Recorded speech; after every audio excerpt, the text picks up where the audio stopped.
Two Guns is #1 in the US box office at the moment. I'm sure loads of actors will say they don't care nor do they pay attention to that, but you must be pretty delighted with that. Fucking liars. Cocksuckers. Liars. Absolutely. Everybody pays attention. So, don't let that bullshit fool you. Okay? Now, mind you, if you don't have movies that are successful, they won't let you be in movies anymore. That's how it goes. It's a business. They're letting you... You can be an artist and still be in the business. It's okay. And so much of Two Guns survives off the chemistry you have with Denzel. I was wondering how much of that came naturally, or if you had to do kind of team bonding exercises or anything like that. No. You just have it or you don't. You know, it's either going to work or it's not. And, you know, he and I just hit it off. We've known each other outside of work for quite some time. And it was one of those things where we were both just game at trying something different, and we liked the material, so it just kind of worked out. And there's even a scene where the two of you managed to spend some time spending upside down. How was that to shoot? That must be a head rush. Yeah, that was not fun. You know, the blood rushes to your head, and you get pretty lightheaded quickly. And then the bull is a real bull. You know, he doesn't know we're making a movie. Yeah. You know, he wants to smash you. Yeah. So, not fun.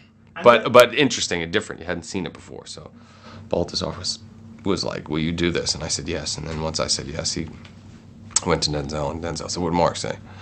And he said he's going to do it. So we said, "Okay, well, I'm going to do it too." I mean, Denzel's one of many fantastic actors you've worked with across your career. Who do you think's the one person you've learned the most of it on set?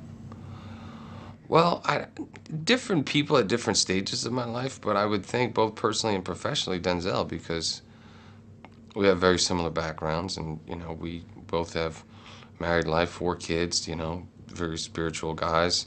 So, you know, different people at different times, but I would have to say Denzel.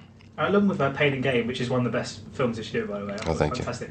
Coming out, you seem to be combining the kind of action and kind of comedy genres. What do you think it is about those two that kind of lends themselves to the other? I don't know. I like seeing both. I like doing both. I think, you know, it's just my cup of tea. You know, I like to be able to laugh and push the envelope and you know, fuck some people up too. And you seem to have done quite a few more comedies recently. I was wondering if you felt that was a bit of a risk when you first, because coming from a more of a serious background. Absolutely, you know, and this is Denzel's first kind of foray into comedy as well, and it was one of those things. It was like, if you come from a dramatic background and it doesn't work out, it's going to set you back a ways, and it's also going to they're not going to be offering you too many comedies after that, you know. It was one of those things where I met with a lot of people from the comedy world, and it wasn't until I met with Will Ferrell and Adam McKay that I felt comfortable enough to take the plunge. And I thought it was a huge compliment to me when Denzel was like, well, you have a lot of experience in the comedy. I feel comfortable going in and doing it with you and Balthazar. So that was a nice compliment. And someone who sort of mixes between kind of genres sort of effortlessly. I mean, now you've got kids. Can you see yourself doing more kind of kids movies? Sorry, you know, to kind of that they can watch.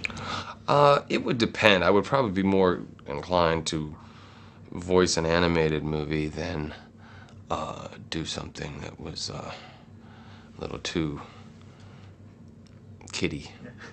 I mean, I said you have just come... You know, like Sesame Street the movie or something. Because you just flown into London from the Transformers. Yes. So how's that coming along? Great, fantastic, and that's more of a kids movie, but it's really not too. I mean, you know, it's going to be PG-13. You know, my sons are 7 and 4. You know, there's 1 F-bomb in the movie. You know, at least you're allowed 1 F-bomb in a PG-13 movie. I can say bitch, shit. I call Jack Rayner a pussy on more than one occasion. So, I don't know. I mean, we'll see what Michael does when he edits the movie. But I wouldn't consider it necessarily a kid's movie. I just find it because you've got the Lone Survivor coming out as well. How proud of you of that one? Because you were saying, because it's obviously based on an incredible true story. Yeah.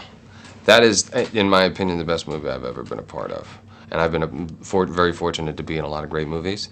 But considering that it is a true story, what these guys went through, and what the movie does, not only talking about what they went through, but also, you know, I think it's going to be a very powerful film. Audiences, both American and all over the world, are going to really appreciate the movie. And there's definitely no chance we're going to see you in a Sesame Street movie anytime soon. You know, if they throw the paper at me, I might fucking take it. Thanks so much for your time. Thank you.